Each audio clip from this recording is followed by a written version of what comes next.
Dala na nila yung mga in-order natin from Wilcon. So check natin lahat yung mga in-order natin kung may mga damage.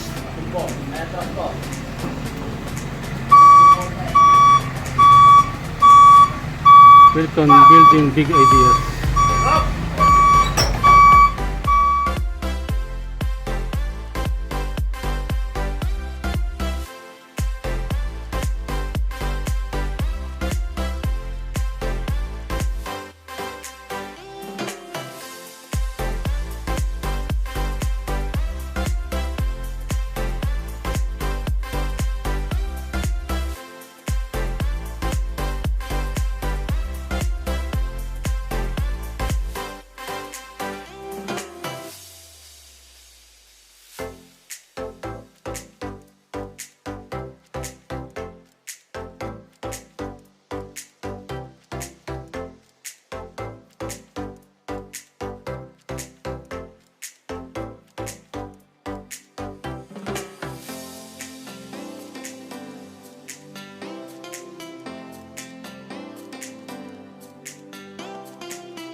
kagabi, na-receive na natin ng mga in-order natin sa Wilcon Depot. So ang ginawa natin, bago natin i-receive, pina-check muna natin isa-isa. So yung kasi ang agreement namin nung salesman nila na i-check. So ang ginawa nila, i-chinek.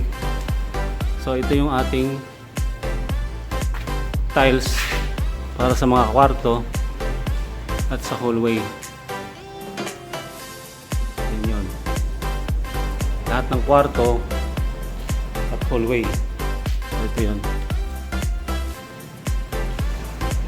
So ito naman yung ating vanity cabinet. Ito naman yung ating mga design sa terrace, yung sa gilid ng terrace at sa tagliran. Saka yun sa mga bintana. Buldura muna.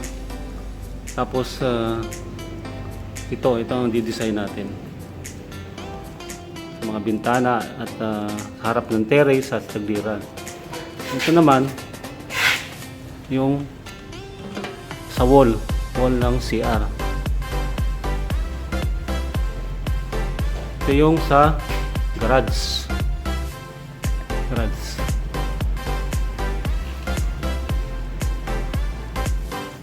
Ito naman yung sa ating nakabalik na ito. Ito yung ating sa hagdan.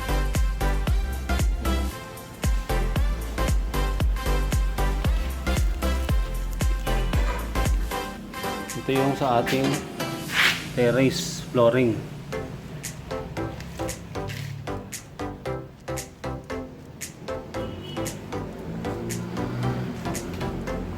Ito yung sa CR flooring ng ating first floor.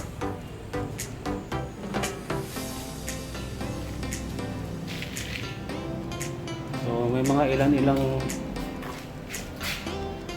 damage na nakita. Ang problema lang, wala silang dalang spare. So ang policy pala ng Wilcon, pag may damage, hindi sila ang magdi-deliver sa iyo. So ikaw ang pupunta ron para papalitan. So hassle siya. May mga quality nga yung kanilang tiles. Pero katulad namin na napakalayo, San Roque, Cabiao, idadalhin mo pa ito sa Cabanatuan para lang kubuhan ng damage o papalitan yung damage na dineliver nila. So yun lang ang hindi maganda. Pero sa quality ng kanilang mga tiles, the best ang Wilcon. So ito yun naman yung ating mirror shelf ng ating vanity cabinet. So ito yun. Okay ito, chinek ko lahat to. Walang damage. So ito naman yung ating toilet bowl o seat.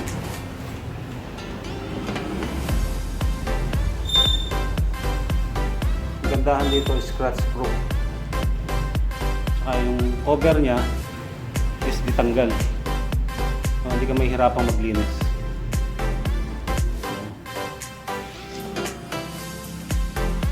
Okay. So, baka yung ilan dito may ikabit bago magpasko. Itong mga CR na to, vanity cabinet.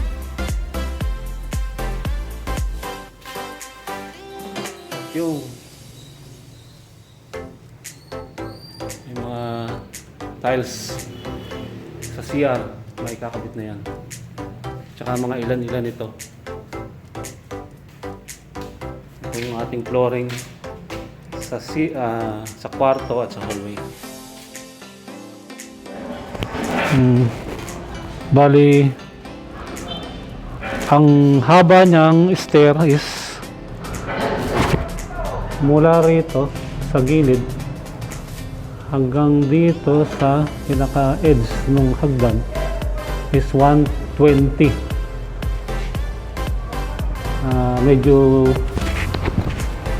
Medyo maluwang siya. Kaya kahit dalawa kayo magsalubong pababa, okay lang, hindi kayo magkakabangga kasi malapad.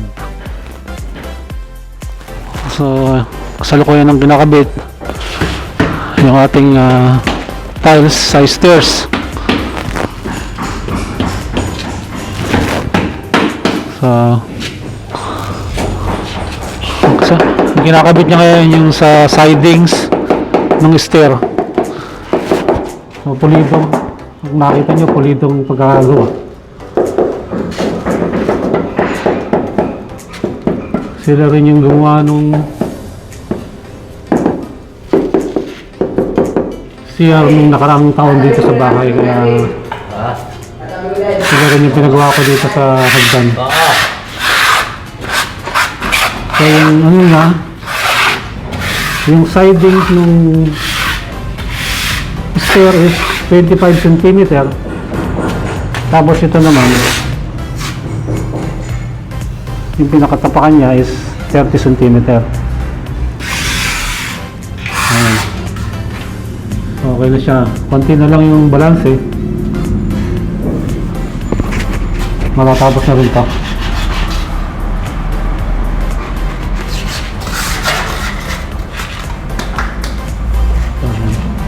So pagkatapos ito na yung landing na yung gagawin niya.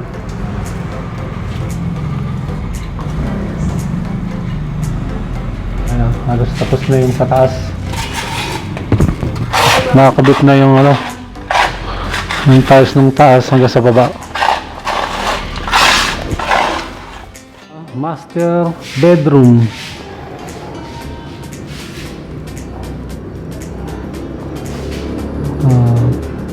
Tapos ng palitada itong master bedroom.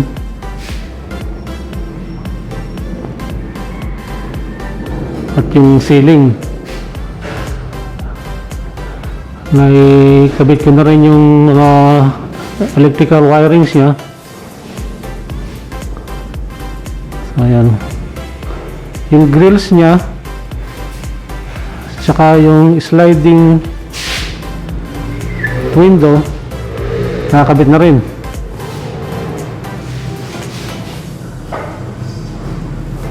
So dito pina-open ko muna pansamantala para dun sa splicing. Dito kasi yung main splicing niya, kaya naka-open pa. Pero yung ano niya,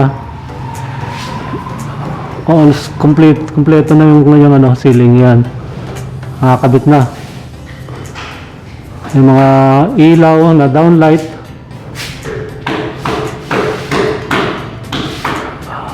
yung center light niya,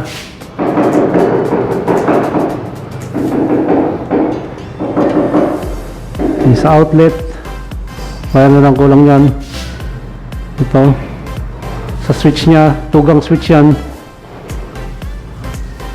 Ito yung sa cable niya, para sa cable, sa CCTV. Ito yung CCTV cable niya, tsaka yung supply. Ito ganun din para sa aircon. At ito naman yung supply sa power ng aircon. So ito na yung ating master bedroom.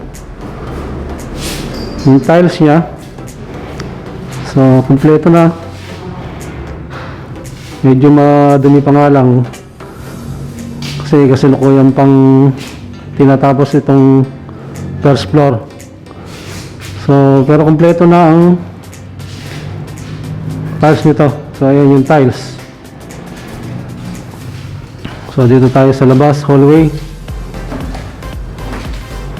So si Gary ang nagkakabit nito, si master tile setter, si Gary. So ito na yung ano, ito yung hallway.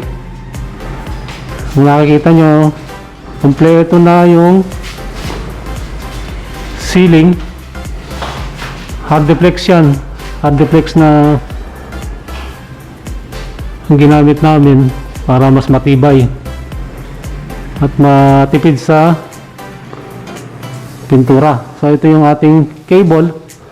Meron tayong TV dito, cable, entertainment room to, tea room, coffee and tea area. So ito yung supply. So ito yung ating bintana sa likod. So naglagay tayo ng bintana rito para mahangin, hindi mainit. So ito naman yung switch ng ating ilaw ng coffee and tea area. So yan, meron tayong sharp face mount na LED light dyan. Tapos ito naman yung ating alarm system. Meron tayong alarm system dito na magpapagana ng ating ilaw sa labas. At siren flasher na rin. So yan ang ating alarm panel. So punta tayo rito sa comfort room, first floor. So ayan, naka-tiles na rin siya. Ilalagay na lang yung toilet bowl doon, saka yung strainer, saka yung vanity cabinet natin dito. So meron tayong outlet dito at spotlight doon para nakatutok dito sa mirror. So kompleto na rin yung ceiling nito. Yung ceiling niya okay na. So yun yung ating shower, naka-level yan sa ceiling. Para kung maliligo ka, nakikita mo na yung tubig lumalabas mismo sa ceiling. So hindi siya naka-drop, naka-level siya dun sa ceiling. So ito yung ating wall.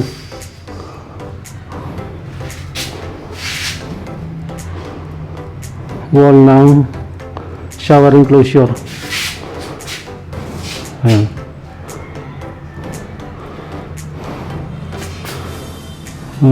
Bali, balance na lang ito yung flooring na tiles. So tatapusin lang nila yan. Tapos dito sa area na to, magkakaroon tayo ng shower enclosure dito.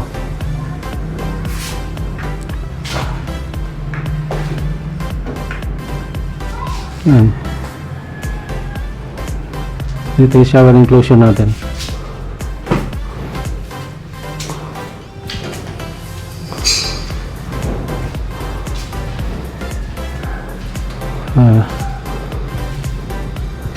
So ito yung ating hallway pa rin. Ito yung switch natin, single switch, three-way switch. Ito yung mga ilaw, chandelier. So yung palitada nito okay na rin, nakapalitada na yan. Tapos yung palitada, ito pa. So ito yung tiles natin papunta sa terrace. Ito yung exit papunta sa terrace. Ito, palitada na rin siya, tapos na. So ito yung downlight, kakabang na yung downlight.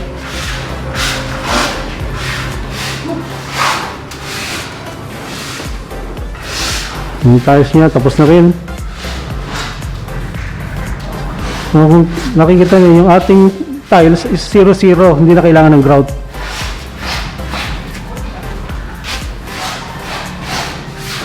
So, tapos na rin ang palitada nito. Yan, palitada niya. Yung ceiling, so ilaw na lang ang ano niya, no? Pero nakabang na lahat yung wire ko dyan. Nakabit na lang yung ilaw niyan. Ayan. So ito yung bedroom 2. Ayan. Yung walling niya, palitada, tapos na rin. Nakakabit na yung ating grills na stainless. Yung aircon. Power supply. So yung butas ng aircon, okay na rin.